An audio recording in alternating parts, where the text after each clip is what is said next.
म्हणाले होते, conclude the speech now. Okay, next. Chandrasekhar. Narendra Modi साहेब म्हणाले होते, राजकारणात श्री चंद्रशेखर आपण सगळे शिकलो, पण झूठ की राजनीति का सामना करने आपण शिकलेलो नहीं। सभापति महोदय, बहुत बहुत धन्यवाद आपका। आपने मुझे बजट पे अपनी बात रखने का अवसर प्रदान किया। मैं अपनी बात को शुरू करते हुए बहुजन समाज में जन्मे सभी संतों, गुरुओं और महान पुरुषों को नमन करता हूं। साथ साथ मैं भारत की महान जनता का भी धन्यवाद करता हूं कि उन्होंने लोकतंत्र की रक्षा इस बार की है। सभापति महोदय, पिछले 10 सालों में सरकार की नीतियों के कारण गरीब और गरीब हुआ और अमीर हुआ है, यानी गरीबों और अमीरों के बीच फासला बढ़ गया है। सारे देश की संपत्ति को चंद अमीरों के हाथ में दे दिया गया है। ये हमारे संविधान की मंशा और समतावादी समाज के लक्ष्य के खिलाफ है। अतः हमारी नीतियां गरीबों के पक्ष में भी होनी चाहिए। जातिगत जनगणना, SC ST OBC यानी कि जो बहुजन समाज के लिए आज जीवन मरण का प्रश्न है, इसके बारे में कोई बात बजट में नहीं की गई है। इसके बाद जनसंख्या के अनुपात में बहुजन समाज को सभी क्षेत्रों में हिस्सेदारी मिलनी चाहिए, तभी बाबा साहब अम्बेडकर का जो सपना है समतामूलक समाज का, वो पूरा होगा। महोदय, एक ऐसा विकसित भारत है जिसमें आज भी सफाई कर्मचारी को पक्की नौकरी नहीं मिल रही है और उसको गटर में उतरने के लिए मजबूर किया जा रहा है। उनके लिए कोई अलग से बजट नहीं है। बजट बन सकता है अगर सरकार चाहे।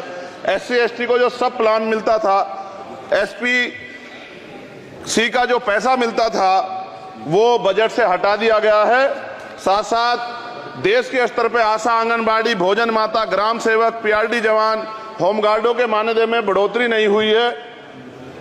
ऐसा कुछ भी नहीं दिख रहा है कि उनके जीवन में खुशहाली आ जाए। इनका मानदेय बढ़ना चाहिए। विधवा, वृद्धा, विकलांग पेंशन प्रत्येक महीने 500 रुपए से बढ़ाकर 5000 रुपए की जानी चाहिए, क्योंकि महंगाई बढ़ रही है। देश में प्रधानमंत्री जन कल्याण योजना के तहत SC ST OBC और मुस्लिम को कितने घर दिए गए, इसका कोई आंकड़ा सरकार के पास नहीं है। देश में इसी तरह SC ST OBC के लिए कितने परिवारों को शौचालय की व्यवस्था कराई गई। आज भी सिद्धार्थनगर जैसे जिले और तमाम जिले जो है, वहां शौचालय की व्यवस्था नहीं है। इस पर ध्यान देना चाहिए। देश भर में SC ST OBC के जो रिक्त पद पड़े हुए हैं, बैकलॉग भरना चाहिए। सरकार ने कुछ नहीं कहा। ये कैसी विश्व की 5वीं अर्थव्यवस्था है जिसमें आज भी SC ST पे अत्याचार हो रहा है, महिलाओं के साथ रेप हत्या हो रही है। NCRB का डाटा पढ़ेंगे तो खून के आंसू रोने पड़ेंगे। युवा बेरोजगार है, सड़कों पे 80 करोड़ लोगों को 5 किलो राशन में जीवन यापन करना पड़ रहा है। जो बजट SC ST को मिलता है, मेरे दाएं तरफ जो साथी बैठे उनको बुरा लगेगा, कर्नाटक में 14,732 करोड़ रुपए इन्होंने दूसरी योजना में लगा दिए और मध्य प्रदेश में आपने 95 करोड़ रुपए जो है दूसरे बजट में लगा दिए। हमारा जो मिलता है उसको तो मत छीनो भाई। MSP की लीगल गारंटी कोई बात नहीं हुई है। किसानों को जो 6,000 रुपए मिलते हैं उसको बढ़ा के 12,000 रुपए करना चाहिए और फसल बीमा जो है उसका सारा प्रीमियम सरकार भरे, किसानों पर बोझ ना लगे। रिजर्वेशन ही प्रमोशन में लागू नहीं किया गया, पुरानी पेंशन को बहाल नहीं किया गया, इस पर चर्चा नहीं हुई।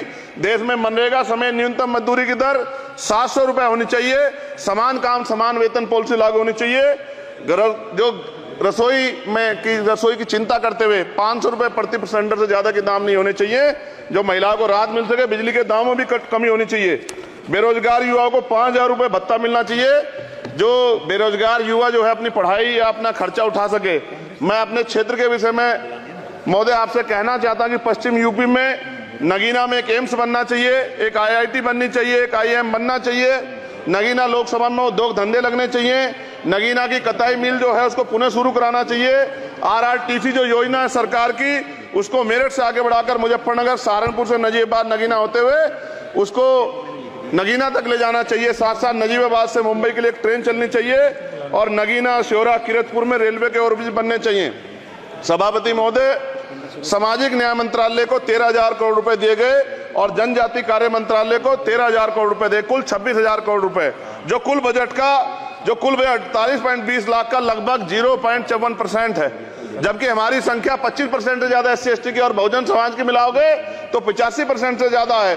और हमारे विकास के लिए सरकार 1% बजट 1% पैसा खर्च कर रही है, जो मिलना हमें चाहिए, जबकि मिलना हमें 25% चाहिए। ये ऊंट के मुंह में जीरा के समान है, कहावत हमने बहुत दिन सुनी थी। पिछले लंबे समय से हमारे साथ धोखा हो रहा है। लेकिन अब ये नहीं चलेगा। चंद लोगों की तराजू से देश के संसाधन नहीं बटेंगे। इस देश का बहुजन समाज बर्दाश्त नहीं करेगा। संसाधन का बंटवारा संख्या के आधार पे होगा। माननीय काशीराम साहब नारा लगाए थे, ना तो वोट हमारा राज तुम्हारा चलेगा, और आज हम कह रहे हैं ना ही वोट हमारा और नोट तुम्हारा चलेगा। इस बात का भी ध्यान जो है सरकारों को देना पड़ेगा।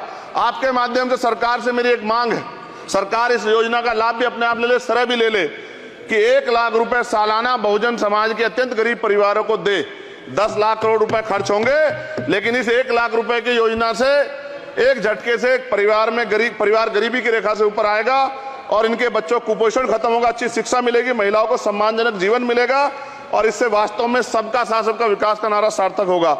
अगर प्रश्न ये होगा कहां से आएगा, तो उसका जवाब ये है कि जब अमीरों का 16 लाख करोड़ रुपए माफ हो सकता है, कॉर्पोरेट टैक्स का घटाकर लाखों करोड़ रुपए का चुना सरकारी खजाने को लगाया जा सकता है, पेट्रोल डीजल के दाम 10 गुना एक्साइज ड्यूटी बढ़ाई जा सकती है, तो गरीबों को सरकार पैसा क्यों नहीं दे सकती। महोदय, समय आ गया है, अब निजी क्षेत्रों में आरक्षण की व्यवस्था होनी चाहिए। SC ST OBC को निजी क्षेत्रों में आरक्षण मिलना चाहिए। और मेरी आपसे ये भी मांग है, क्योंकि अब समय की मांग है और देश तेजी से आगे बढ़ रहा है, तो मैं कहूंगा कि सरकार का जो सबका साथ सबका विकास का नारा लगभग वो असत्य महसूस होता है, क्योंकि अल्पसंख्यकों में मुसलमानों, जैनों, सिखों, बुद्धिस्टों के लिए कुछ दिख नहीं रहा, उनकी कल्याण कोई योजना नहीं है। मदरसों को जो बजट मिलता था वो कम कर दिया गया है। आर्थिक तंगी से लोग मर रहे हैं। इंटर्नशिप की बात हुई है, परमानेंट रोजगार नहीं है। और दिल्ली में क्या हुआ बच्चों के साथ कल, उनकी सुरक्षा की जिम्मेदारी क्या है? वो आए तो बनने थे IAS IPS और बन क्या गए, लाशें बन के गए। यहाँ से कोई ध्यान नहीं दे रहा है, किसी की नजर नहीं है। साथ साथ मैं आपसे ये भी आग्रह करूंगा कि हम ग्रामीण क्षेत्रों से आए लोग देश से बड़ा प्रेम करते हैं और हम ये महसूस करते हैं कि सरकारें हमें सुनेंगी।